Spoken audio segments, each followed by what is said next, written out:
Hello guys, welcome to 5-Minute Maths. Today we'll be going over properties of exponents. Now if you don't know exactly what an exponent is, you can check out our video on exponents, link in description. And also before we start the video, please consider subscribing and turning on the notification bell for more quality content. So let's start the video. Okay, so here's some standard properties of exponents. The first property is that a to the 0th power equals to 1. So which basically means for any number x, let me put my pen here. So that for any number x, that number to the 0th power equals to 1. So like if you do 1 to the 0th power, that also equals to 1. Okay, so that's the first property. Now, the second property says that any number to the first power equals that number. So again, I'll give you guys examples. So let's say we have 22, right? 22 to the first power also equals to 22. Because, just 22, only 122, like x, that's just definition of exponents, right? All right, so our third property is that a to the negative n power equals to 1 divided by a to the nth power. It's a little bit complex, so I'll give you guys an example for this one.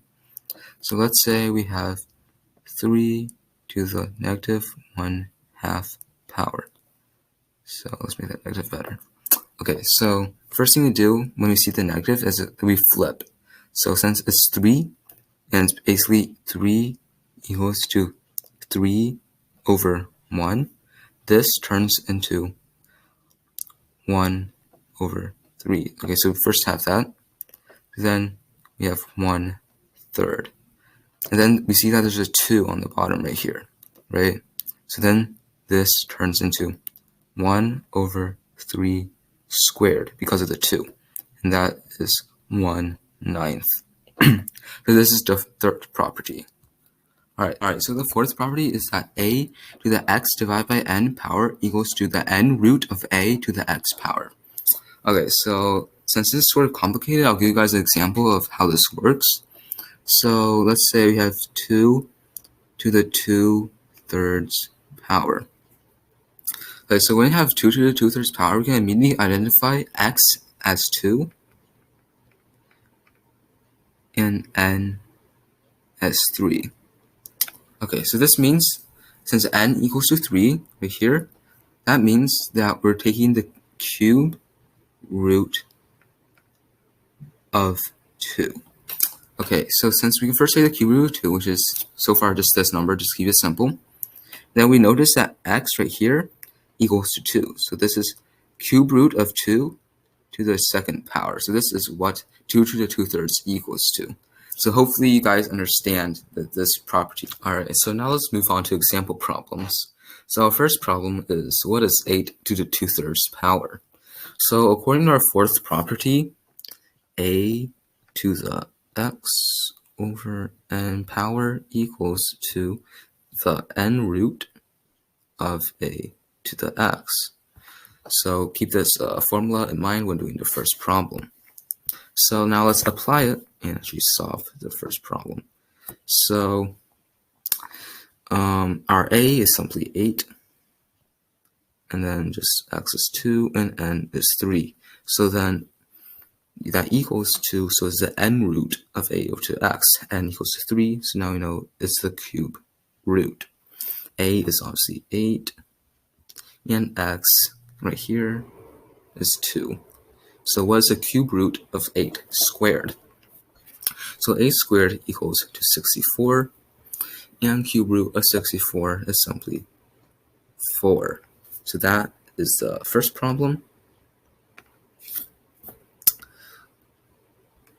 And then let's move on to the second problem. So the second problem is, what is 4 to the negative 4th power? Well, according to our third property, when for example, a number is to a negative power, that means it's the same thing as to the positive power, except you take the reciprocal. Pretty much a to the negative n equals to 1 over a to the n. So we're just going to use this formula.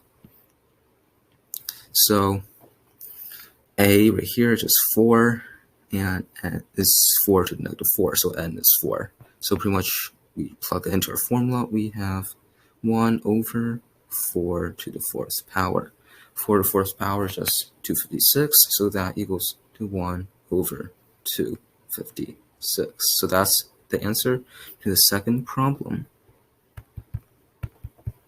And now we want to do the third problem. So what is 19 to the 0th power?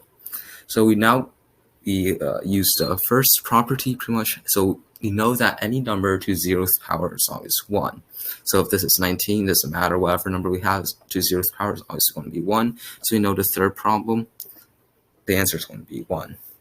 So now we move on to the fourth problem. What is 629 to the first power?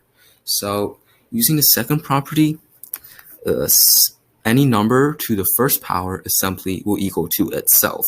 So right now we have 629 here, 629. So you know 629 to the first power just equals to 629. So that is the answer to the fourth problem. So I hope in this video you learned something more about exponents. If you enjoyed the video, please like, share, and subscribe. And if you want to leave any suggestions for us, you can email us or comment in the comment section below. Thank you for watching.